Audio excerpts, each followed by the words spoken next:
What happened to Luke Cage before The Defenders? He's been through a lot.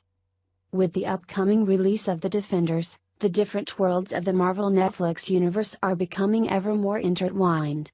This will be the first time they're all in the same place at the same time. But for Luke Cage, appearing in numerous Netflix shows is old news. After being introduced in Jessica Jones, Luke made his way to his own solo series before getting roped into The Defenders. In case you missed any of his many appearances, you may be wondering, what happened to Luke Cage before The Defenders? Luke has been through a lot, to put it mildly. By the time he showed up on Jessica Jones, he'd suffered some of the biggest losses and most painful moments of his life, but his journey was far from over. Luke Cage delved more deeply into the life he led before viewers met him and how those events shaped the man he became.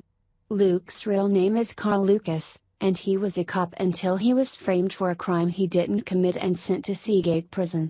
That was where he was subjected to the experiment that gave him his powers, his super strength and impenetrable skin, which can withstand anything from a syringe to a bullet. Seagate was also where he met his wife, Rava Connors. After escaping prison and taking on the alias Luke Cage, Luke and Rava lived together happily for a time and opened a bar in Hell's Kitchen. However, Rava somehow gained information that made her a target of the villain Kilgrave, who used his mind control powers to make Jessica Jones kill Rava.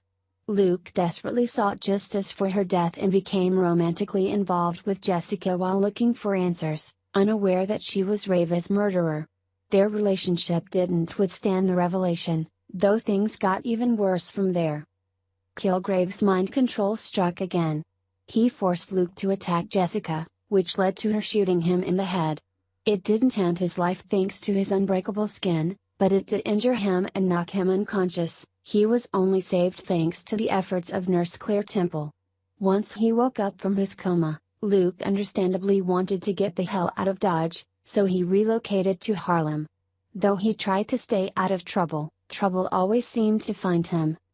Luke became embroiled in efforts to stop local criminal cousins who had a lot of power and influence in the neighborhood, drug and arms dealer Cornell Cottonmouth Stokes and prominent politician Mariah Dillard. That put him on their radar in a bad way. This was compounded by the arrival of Luke's half-brother Willis Diamondback Stryker, who had had a vendetta against Luke for years.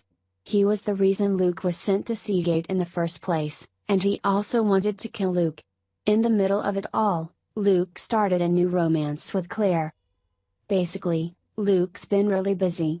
At the end of Luke Cage Season 1, he was sent back to prison for escaping in the first place, even though he had been innocent the entire time.